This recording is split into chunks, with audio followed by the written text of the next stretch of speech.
I did not have sexual relations with that woman.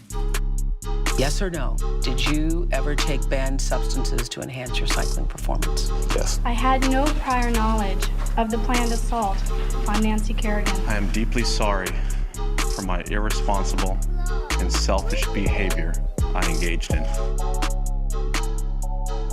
It's Oops, the podcast. I'm Francis. He's Giulio. Welcome to the show. G, how are you, my friend? Good, dude. How you doing?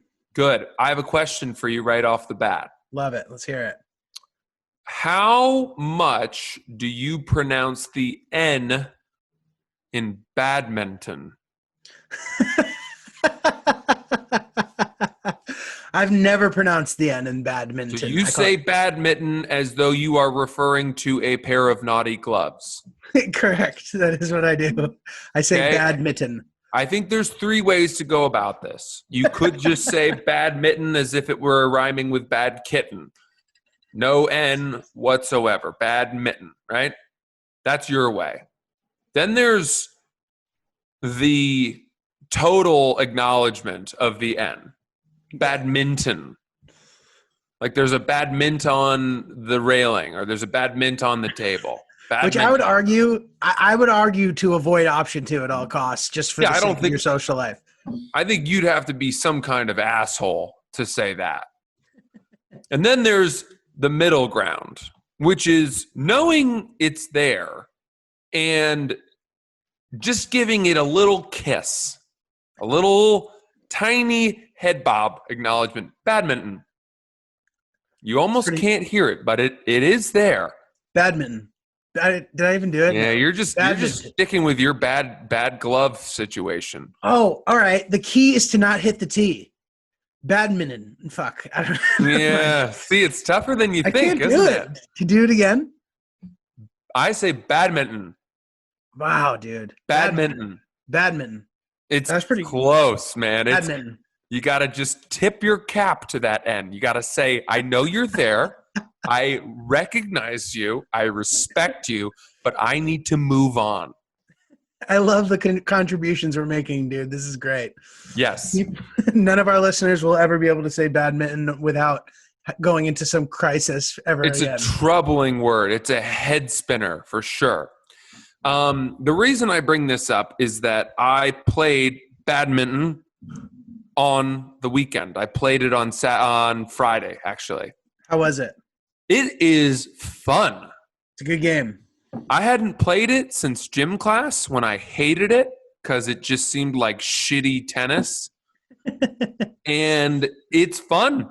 We played, mixed doubles. I had a black partner. No, I'm kidding. I didn't do it. I didn't do it that way.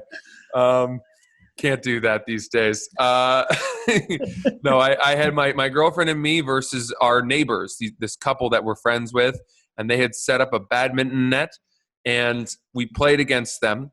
And let me tell you something. I had so many expectations going into the first game.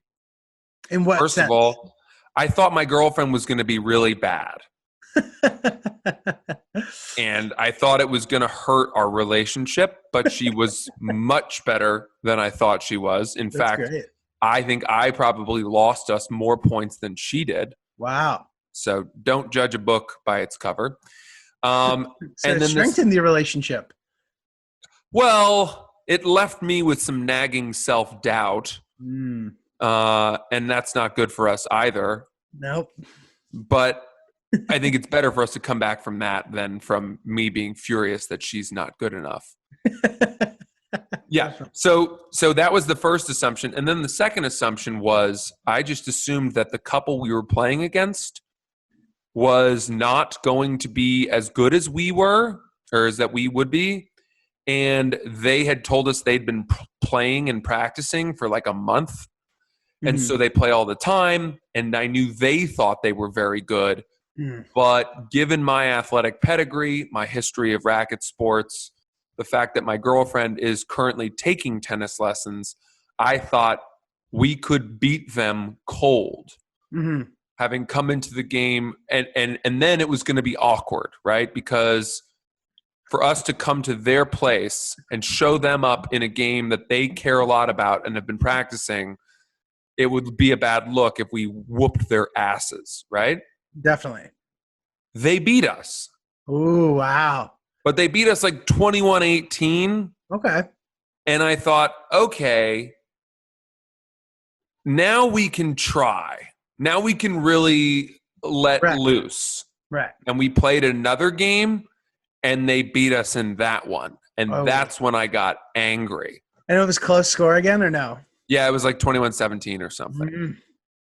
Dude, Damn. I was not as good as I should have been.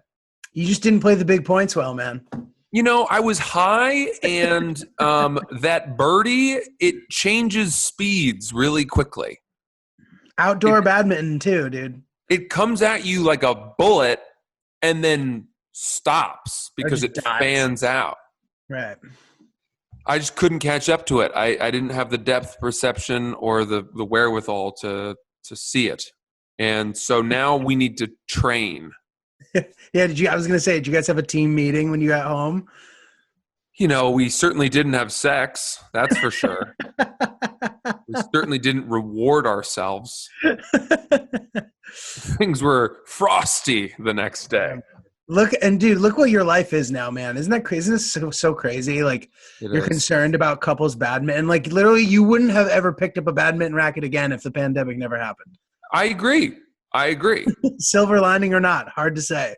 I find games so fun and necessary. I find games really important right now. Yeah. Whether it's board games or drinking games or going in, you know, when you with another, because nobody has anything to talk about. Right. So if we're going to meet another couple for a night of hanging out, like there's only so many times that we can say like these strange times, like these are weird times, you know, or like, what's your plan for the future? You can only fucking ask that and dance around your uncertainty for so long before you just hate that you are doing this. Right. You can only talk about Dr. Fauci so many times in conversations. Exactly. Totally, dude. Totally. All right, so that's my rant and segment for the start of the podcast. That's what I had to talk about. I thought that was a really great opening segment, man. Thanks, dude. I thought it really played to your strengths and your personality as far as comedy is concerned. Grammar and competition right out of the gate, dude. Just like really solid stuff, man. Yeah, thanks. Really on brand. Well, let me ask you this, Giulio, before we move on. Do you ever compete with your girlfriend against another couple in some sort of thing? Dude, the only time we ever have was when we were playing on the putting green with you and your girlfriend, and we lost. Whoa, that was the only time? I believe. Have we ever? We maybe played beer pong also. Yeah. And I will say this, typically playing with my girlfriend makes me de-escalate because I don't want to be that guy. No. Who it's not worth it. You know what I mean? I'm not competitive, but like she thinks I'm really competitive. I'm not. I'd rather just like have a nice time with the group than like.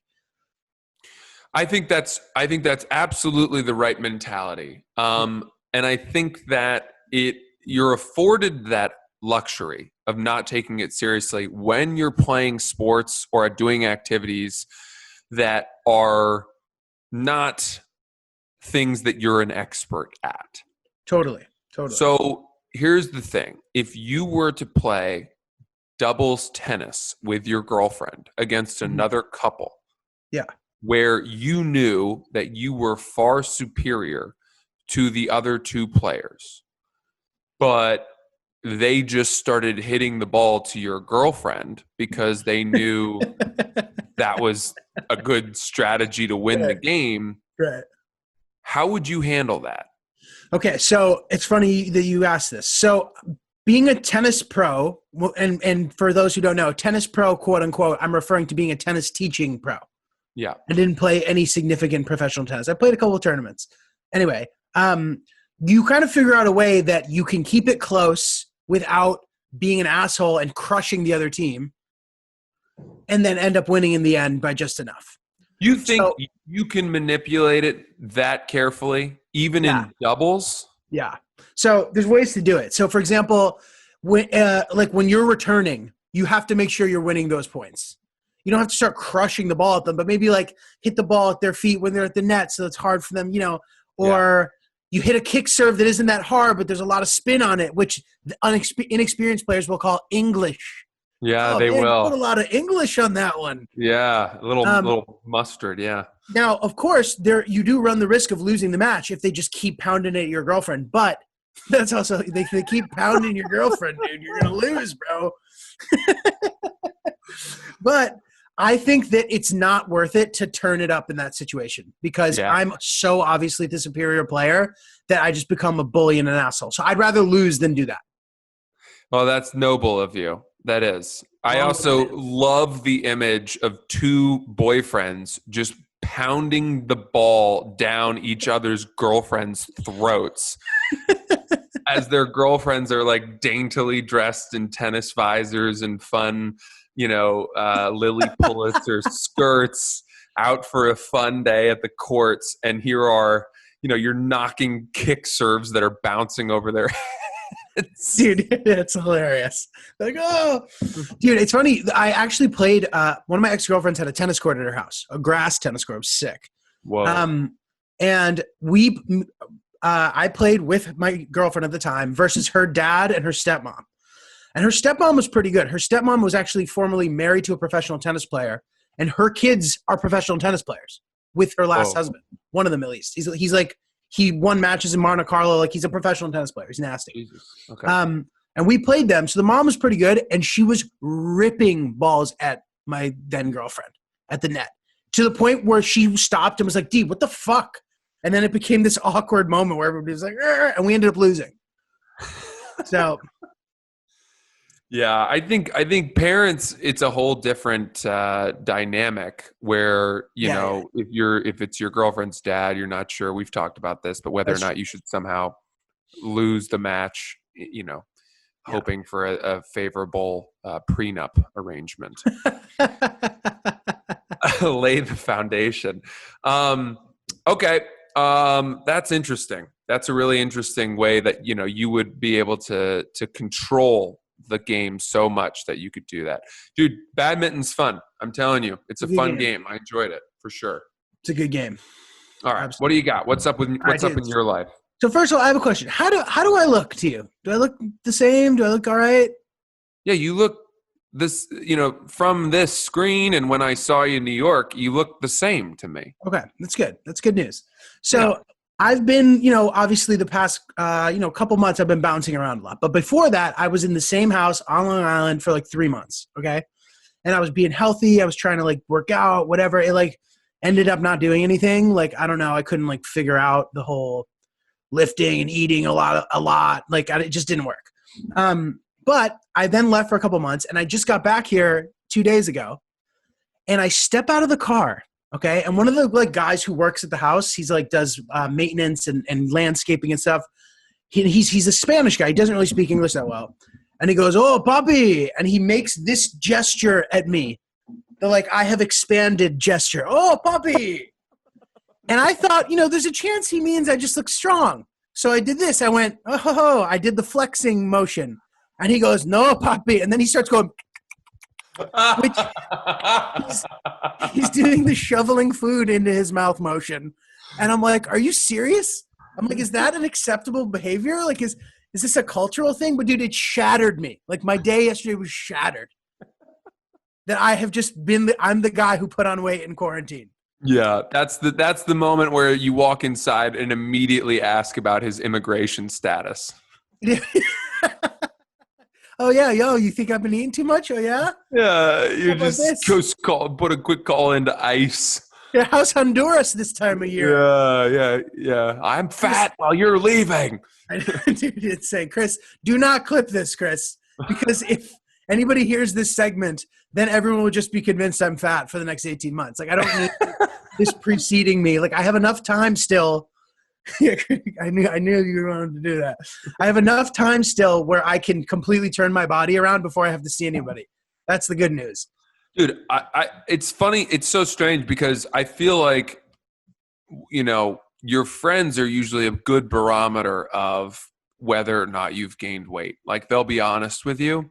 Mhm. And I certainly didn't think that you looked like you'd gained weight. I But I appreciate it. guess, and let me ask you, are you somebody who puts on weight quickly? Meaning in the 2 or 3 weeks that it's been since I saw you in person, could you have ballooned since then? It's possible, but this is the thing. When I gain weight, I tend to gain it like kind of sneakily. Like I can put on 15 pounds and like it doesn't necessarily show because it's like in my thighs. Like I gain weight like a woman, sort of, dude. It's Yeah. like, thighs and my ass and fucking, shit like that. So it's embarrassing to even talk about. But I've had big swings in my life Mm-hmm. of like, I'm not even kidding, in like a 50-pound range. Jesus. Yeah, which is crazy. That's So, really dramatic. but dude, I'm gonna have to be in a situation where I have my shirt off in like late August. I have 3 weeks, which I believe 3 weeks is enough time with discipline to make a noticeable change in your body. Do you agree with You that? you can make a really dramatic change in 2 days if you just don't drink water. Oh, right. Don't drink. I'm not kidding you. Like the most ripped that you get is I find when you drink a bunch of booze, and I'm talking liquor, and then the next morning you go straight to the beach without having water or a coffee or anything. Right. Because that booze dehydrates you and just takes out all the bloating or whatever, and your veins start to pop. I mean, you can fake it if you really need to. Okay. Well, that's inspiring news. I will There was definitely do you note of that. remember Ronnie Coleman? No, who's that? Ronnie Coleman was Mr. Olympia, 9 Oh, he was times in just a row or jacked? something. He's that guy that would be like, lightweight, yeah, lightweight. Everybody want to be a bodybuilder, but nobody want to lift the weights. That's That guy. hilarious.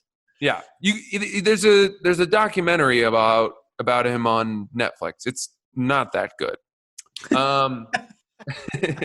But he said that when he was early on in his, male bodybuilding and posing career, that one night another guy told him to drink 3 or 4 cups of vodka because they had a thing the next day, and it was the first contest he won. Uh-huh. And he started doing that as a way of like last minute toning. Wow, interesting. Yeah. Interesting. I've heard something similar to that Yeah. before. But I don't know. I want to challenge, anybody listening to the podcast, to go on this like 3-week journey with me of trying to get your shit together with your body. And that doesn't mean you have to like change the way your body looks, but like set yourself in the right direction, lose 5 pounds, whatever. Anybody who's like gained weight during quarantine, apparently I am one of the weak-minded, weak-willed individuals. It's not the end of the world. It's not. And at some point we may actually do a real weight loss challenge, because I know Chris has talked about it, and we will come up hopefully with a prize of some kind to incentivize people. And I'll just watch, because I don't need to lose any weight. Let me ask you this. What is this event in 3 weeks? You said I have to take my shirt off a lot in 3 weeks. What the hell is that? That's funny, dude. What'd you Okay, sign so up for? I have like some stuff I have to do over the next couple of weeks. Like I have work, I'm like busy, sort of. And then on the end of August, Hillary and I, my girlfriend, are going to stay with our friends in Colorado, and they have like a house, and like, so Hillary's friend that we're staying with, her boyfriend is like super ripped. Like, Oh no. he's the great guy. And like, I'm not going to be as ripped as him, obviously, but I don't want to feel like the kid who needs to wear his t-shirt in the pool also. Mhm, mhm. You know what I mean? I'd like to be able to feel confident taking my shirt off. Yeah, dude. It's so funny. This makes me think of, sometimes I'll stumble upon a threesome porn scene where the two guys approach the girl, and, it's for the blowjob start, and they both pull out their penises, and one has a much bigger penis than the other. How do you finish that scene? How do you stay with the game face? It's so apparent. I don't know. Dude, this is what I think. Penis size is so much about perspective in a lot of ways, like in so many ways. I mean, first of all, you being a penis-bearing man, you know that even the state of your own penis, the size changes drastically. From limpest to hardest, it's like there's no comparison. It's like childhood versus adulthood or whatever.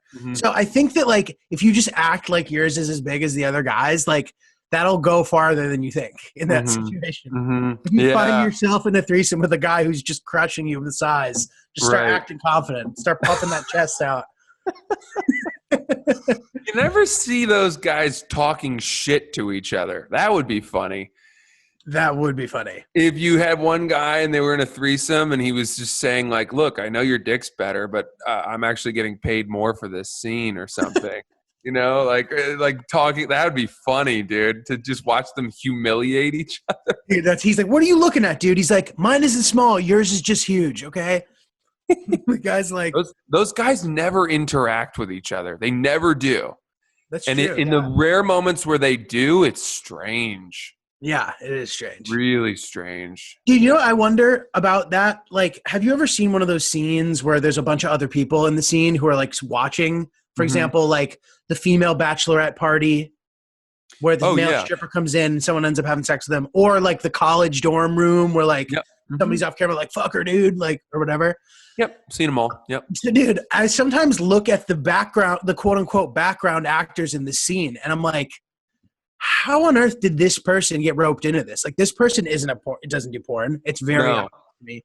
How do they? Do you think they pay them $50 or something? Like, how do they get to be an extra? I mean, it's a good question. I wonder if they're just pulling in people who are part of the production team and saying, "Hey, would you mind, wearing a Kappa Theta Tau shirt today and pretending like you're part of an organization?" Because what you do realize is that those people would never survive on Broadway, right? Because the thing about theater acting is that even if you're not part of the dialogue that's happening, you still have to act. Yes, right. You still have to act, even if the focus of the action is not on you, and none of them commit to it. And it's embarrassing.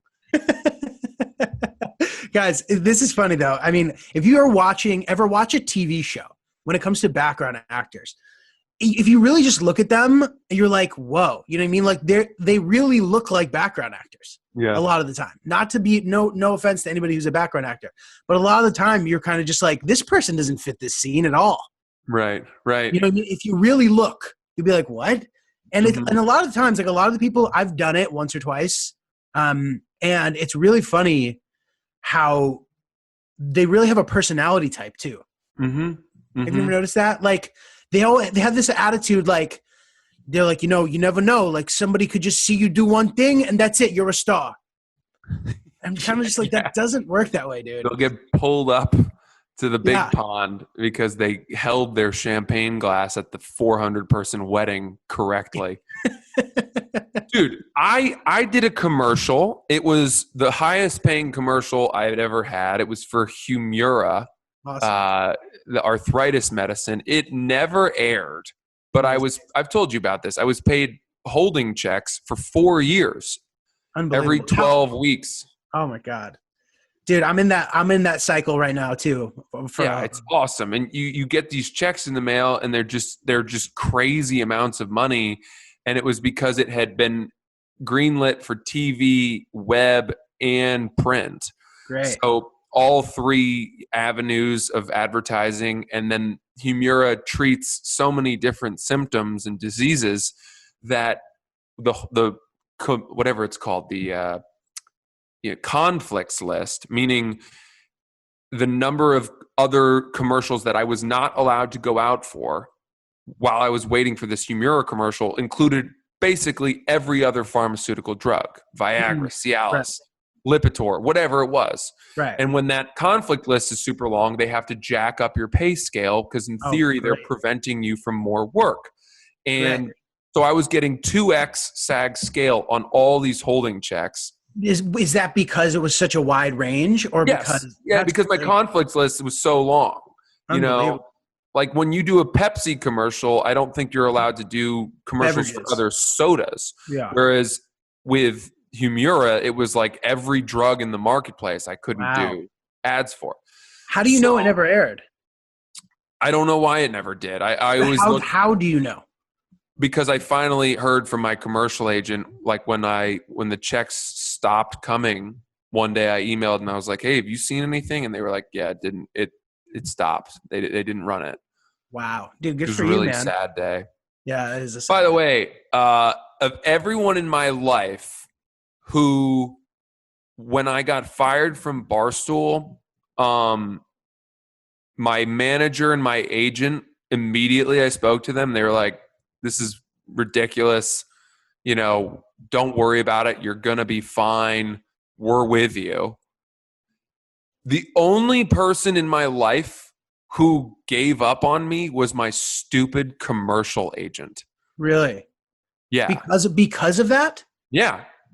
Wow. That's And crazy. I don't really know how to feel about it because, you know, on the one hand, I got a lot of money at a time when I needed it from commercials and from the work and the auditions that she got me. But at the same time, after I got fired, it's not as if if they had said, listen, you know, we love you, we loved working with you, but unfortunately, based on the negative press about you, we don't think we're going to be able to get you much work anymore, and unfortunately, we're going to drop you. I would have said, totally, I understand, Right. absolutely.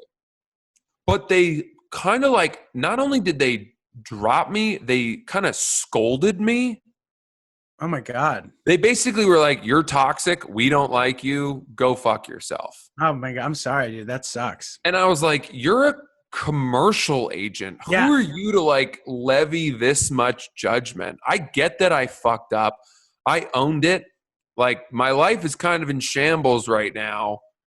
I don't know. I guess that's what you get, though. I'm not. I wouldn't have resented them so much if so many other people hadn't been like, dude, don't worry about it. It's, you know, you're going to come back from this. And if anything, it would have been those people that would have dropped you and not the commercial agent, which is why I don't. Obviously, it's a better situation that it was only the commercial agent. But commercials are like a faceless thing. If you're doing commercials, you're not like, "Hi, I'm Francis Ellis. I write about dead people." Like that's that's never happening. You know what I mean? So it shouldn't be a factor. And you know they're lost, man.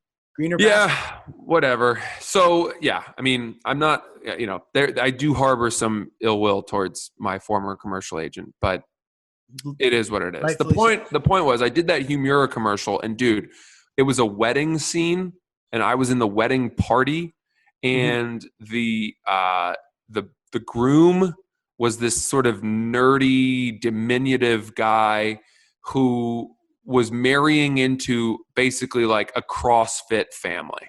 Right. And his wife was purposefully cast as being, you know, 6 inches taller than he was. I was the wife's brother, right? So it was like, it was meant to be our whole family, our whole big family, our rock'em sock'em good looking family was meant to be welcoming this nerdy guy. And we were like picking him up and hugging him on the dance floor of the wedding, tossing him around, beating him up.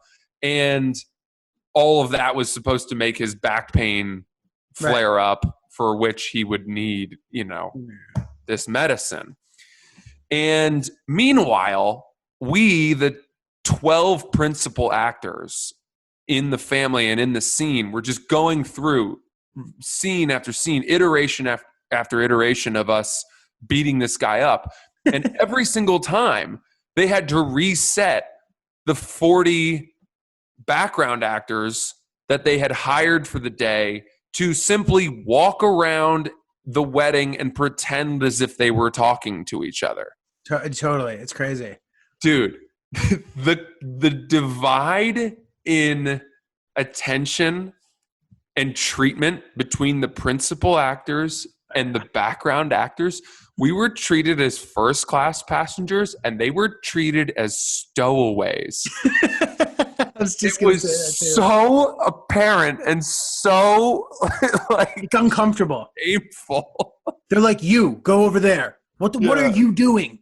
Yeah. Background peons reset. Okay, shut the fuck up and start walking, but don't think you're worth anything. That would all day. We did that for 8 hours. We got to eat the hot food first. Mhm. We had all this. We had hair and makeup people coming in with little fans dabbing us away. And you know what, dude? I hate to say it, but when that's happening to you, you're like, yes, I have earned this. I do deserve that moist towelette. Right. It's like the prison experiment. Yeah, You start like you start believing your role. exactly. Dude, that's crazy, man. Speaking of which, guys, if anybody you see that Bud Light commercial that's running right now with the guy on the roof yelling down, that's your boy. I love it, dude. It's hilarious that I'm never like these commercials that I'm in a lot of the time, you wouldn't even notice that I'm in it. You know what I mean? Which is like potentially valuable because You said that. I don't agree with that. I think you're not giving yourself enough credit. I think you're featured prominently enough in that commercial that I would have recognized you. You think so? Maybe. It was quick, but commercials are quick. They are. You're right. Yeah. But dude, it's always a situation with and as you know, when you do a commercial, all the principal actors make the same amount of money. So, for Right. example, even if you're the main guy in the commercial, if you're just some random guy off the side and you were cast as a main guy, you get paid as a main guy. So, a lot of the times I'll audition for like the main part and then I don't get it, but they give me some other part. But that like you get the same money for that, which is great. Who cares? Who Yeah, cares exactly. at that point? The only time that's different is if they cast like a star, right, in the Yes. in a role. If there's Or like Flo. yeah, right, exactly, a brand spokesperson. Totally. Dude, I got something for you. Hit me. Okay. Have you ever had a fight with your girlfriend where immediately after the fight ended, but before you had resolved things, you discovered that she had done something really nice for you? Let me give you an example. Thank you. My girlfriend and I had a fight. I don't know what it was about. It's my fault, almost certainly. And I like walked away in a huff and went upstairs and discovered that she had folded and put away all of my clothes. Okay, yes, I know exactly what you're talking about. And then you're up there and you're like, well, what the fuck? Yeah. Why didn't she tell me she had done that before the fight? Now I'm the asshole who was yelling at her because I don't like bread anymore. And, meanwhile, she's sitting on this good deed and she knows I'm just going to walk into it like a bomb of shame. A shame landmine. Hilarious. Has that ever happened to you? Yeah, definitely. But dude, that's really funny because like she was probably so excited as you're walking up those stairs. She's like, yeah, he'll see. He'll fucking see. It's I'm gonna definitely rub happened his before. nose in it. Yeah. And it makes you feel so like you're just like, God damn it. You know what I mean? It's like this de-escalation tool that wasn't intended to be one, I'm convinced that girls see it coming. Like they smell a fight coming and then they say, quick, a good deed now will make him ashamed later. And then the fight begins. So like if they sense a fight is brewing and they're like, hang on a second, and they'll just run up and like, make your bed or just lay the foundation for you to feel so ashamed and guilty later. It's a brilliant move, dude. It is. It definitely is. Yeah. But then it's funny because what I would try to do now, like after having a little experience, I think that I can now separate the two things. So like I can be like, that was very nice of you for folding my laundry, but fuck you. Oh, I wouldn't be able to do that. What do you do in that situation? I immediately walk back my entire point. I realized that nothing I was saying holds any water. That the person I was mad at was, not a bad person at all, but that these are me problems and I should seek help. I need to find a therapist who's in network because right now the reason I'm not seeing my therapist is because my insurance doesn't cover her. And, that's where my mind goes. I get to that point. Yeah, no, that's an incredible 180. I definitely encourage anyone you date to fold your clothes for you. Yeah, right. Imagine you're going to war with your significant other, and right in the middle of it, they're like, "Hang on a second," and they pull a lasagna out of the fucking oven. And they're like, "Keep going. What were you saying? I cooked us dinner." And you're like, "God damn it, no!" So, dude, it's funny because I almost think that a lot of the time, and I've seen friends of mine do this, where like one member of the couple carries most of the weight in a certain department, right? And then like discussions start about maybe something related to that topic, where the person who isn't doing as much has a strong point, right? Mhm. But then the person who does it all says, "Oh, well, then why don't you do it?" And then they don't make any progress. Oh, you gotta paint that with an example. I'm Okay. a little lost. Sorry, I figured that my bad. All right, so for example, if I always make the bed, right? Yeah. I always make the bed. And then my partner is like, I wish you would make the bed like this instead. This makes much more sense. Mhm. My immediate reaction is going to be, I always fucking make the bed, so why don't you fucking do it? And maybe Yeah. the point that she made was good. Right. You know what I Right. mean? I think that I see that happen a lot. I see couples that I'm friends with, they reach this fight and then they can't, like, they beat around the bush with like other good points that don't actually help solve the problem. Yeah. Yeah. Dude, it brings me to this thought, which is something I've always thought, which is, and I think there was a scene in Sopranos that showcased this, but where I think, Dude, also, The Sopranos. yeah, did I say that weird? Sopranos. It was just very like, Do you say Sopranos? yeah. Well, you're Italian, so I'm gonna go with you on this one. It must be that. Well, no, I'm just being casual about it. I would argue that the way you're saying it is more close to the actual pronunciation. Well, you know what? I don't even want to make the point anymore because Dude, you've made me make the- self-conscious. Well, dude, whatever. You're pronouncing things well today. So continue. No, continue. God, where Mrs. Soprano. Fuck, why can't I remember her name? I can't remember it either. It's okay. Jesus Christ. Eddie Falco. Edie Falco's character makes this great Carmela. thank you. Carmela, duh. Fuck. Yeah. Jesus. Where Carmela makes this great dinner and Tony comes home and eats it and he's like, "This is not very good," and she flips out, and then he can't understand why she's mad. And the defense that I've often heard in those moments is like, "Do you not want me to be honest?" Right. People who are assholes think that by being honest, they are helping the situation. Right. And I would argue Right? you're not helping at all. What You're do you just think? being mean. You're just being a dick. Dude, it's You're the equivalent of like criticizing your favorite basketball team. Right. Like, you think you can do better? Fucking why don't you get out here and play? Dude, this concept that criticism is somehow noble because it's honest is something that I don't buy. I agree. Because criticism and honest criticism is welcome when it's welcome. If I'm Right. asking for feedback and you are honest, great. I've opened the door for that. It's Right. welcome. But if you just prefer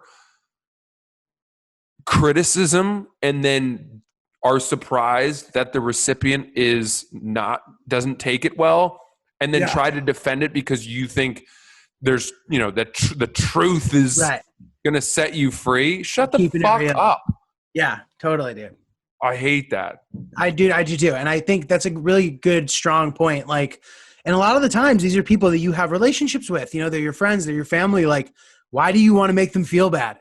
Right. You know what I Right. mean? Like, if you want to change it, like, I'm sure there's things you can do to change it, or, maybe you don't have to be as direct, but I think that there's value to like making people not feel shitty about themselves. Totally agree. I want to address the Ellen DeGeneres situation really quickly. Okay. So, about 2 months ago, when we talked about this, Giulio, and people are not going to believe this story, but I feel like I can talk about it now. I got a phone call from Ellen DeGeneres. And you guys know this story, and so I'm just going to try to tell it quickly. No. Tell it for them. I don't mind hearing it again. Okay. When I got fired from Barstool, one of the most prominent people to come to my defense was Andy Lassner, who is Ellen DeGeneres' executive producer, one of the three. He's known because he often appears on her haunted house segments or her getting surprised by people segments. Funny guy, he's got 500,000 followers on Twitter. He's verified. He retweeted my apology statement after I got fired and said some very nice things about me. He said, I don't know who you are until today, but you sound like a decent person. What happened to this girl is tragic. Life goes on. The mob will come for you. It will pass. I wish you the best. Good luck. Sending love or something. And it was Very nice. a very important, uplifting lifeline for me at a time when I thought, as I've said, my world was crumbling. So I always appreciated that. And then he and I DM'd on Twitter a couple times, and I thanked him, and he said, no problem, like, good luck, all that. So a couple months ago, when the early Ellen DeGeneres rumblings started, that she was mean, right? Started coming out that she wasn't very nice, not very personable, not good at making direct eye contact, did not want people talking to her, all of that. I started writing these joking defense blogs on Bro Bible of Ellen, saying clarify. You were joking, but you were defending her for real. I was defending her for real, but I was going so over the top. Right. I was basically the title of one was "Dear Punk Bitches, Kindly Back the Fuck Off of Ellen DeGeneres," and I thought this idea of being very acerbic and very biting in my defense of good-natured, funny Ellen DeGeneres was kind of an amusing contrast. I wrote these blogs. Andy Lassner DMs me. He says, "We've been passing around your blogs. They're so funny. They're helping us." Emotionally in this time. Ellen has read them. They're great. What's your phone number? I give him my phone number. He tells me that maybe Ellen's going to text me the next day.